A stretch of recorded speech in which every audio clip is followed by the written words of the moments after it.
To the show from the group People for the Parks and Trails, coordinator Aaron Dimmick. Hi, Aaron. Hello, Bart. Thanks for having me. You're welcome. Thank you. Coordinator, founder. Yes, and president. And president. So, man of all trades. The organization's been so successful, and the work you guys have done really have made our parks look so much better. Nice job. Thank you. Glad to hear that. But more work to be done. Oh yeah, there's always something to do, and that's what we're going to be doing this weekend at Mount Evergreen Cemetery. We're going to be doing our annual Halloween cleanup. Okay, I know you personally are a big fan of Halloween. Yeah. So I'm sure planning to go all out. Besides just cleaning up, you've got some spooky additions to the event.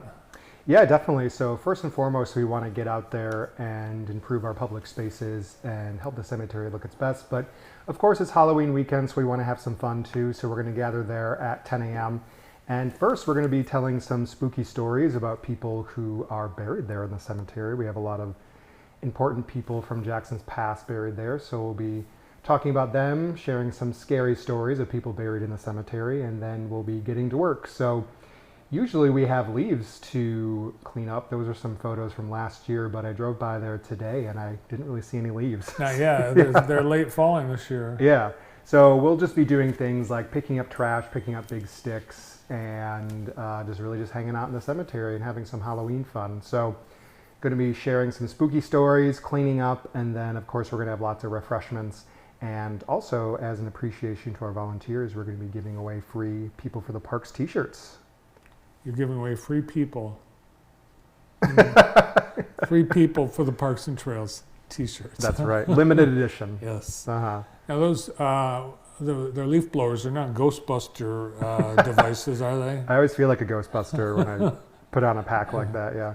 How many active members does the group have? So we have a mailing list of over 100 people. So those are people who said that they want to get information from us. As far as formal members go, we have around 30 people who said that they want to be formal members of our organization. Yet we have so many people who just show up to volunteer.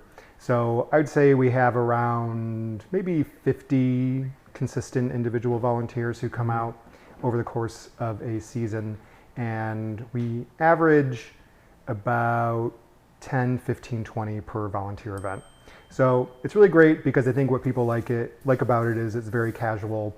You don't need to sign up. It's just a matter of showing up and volunteering for as much as you want. It could be 10 minutes, it could be a half hour. Our events are typically around 90 minutes.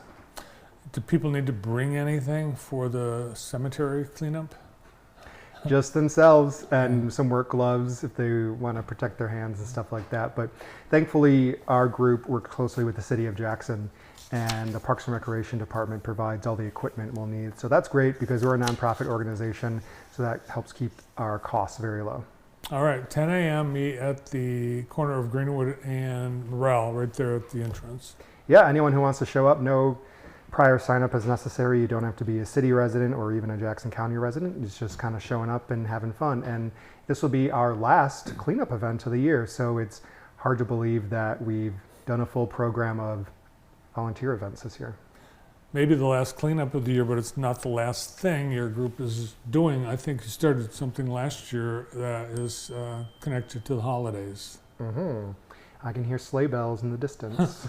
So that means Christmas and the holiday season is approaching. And we want to take care of our public spaces all year. So that's why we are doing, for the third year, our light installations in neighborhood parks. So we're still formalizing what parks are going to receive lights, but we're looking at up to 5 parks. And on Saturday, November 11th, we're going to get our volunteers together and we're going to put up lights in parks. Just because we found that it'd be easier just to do it all in one day instead of just here and there throughout November. So plan is get together on Veterans Day, get the lights up, turn on the juice after Thanksgiving, and usually have them up through around MLK Day.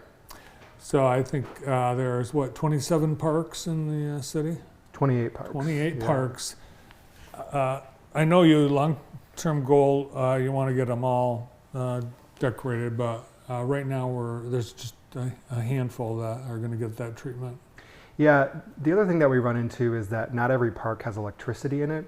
And we looked at doing solar lights, but we found that that might not be as effective in a place like Michigan, where in November and December we don't get a lot of sunlight.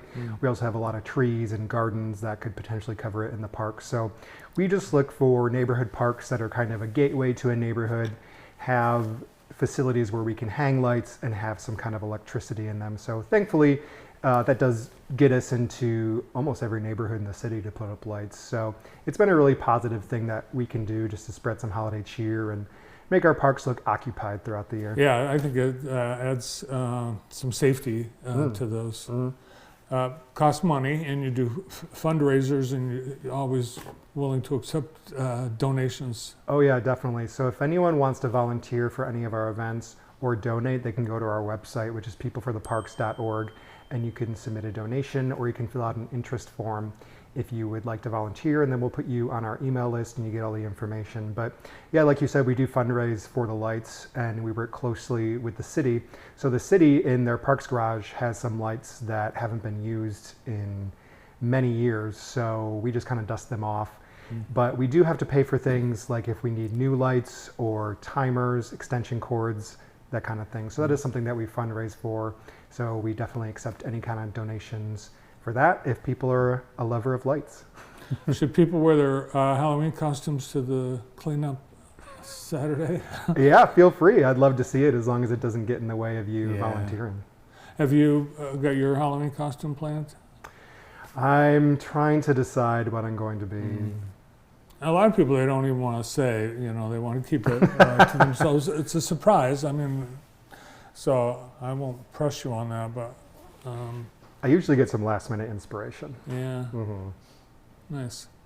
All right, if anybody needs more information, you've got Facebook and all that. Yeah, just look for People for the Parks and Trails of Jackson, Michigan on Facebook and Instagram, all the information there, and then peoplefortheparks.org. All the info you'll need will be right there. Great. Thanks for the updates, and thanks to your group for all you guys do. Yeah, thank you. We're happy to do it. The founder, president, coordinator of People for the Parks and Trails, Aaron Dimick. Up next,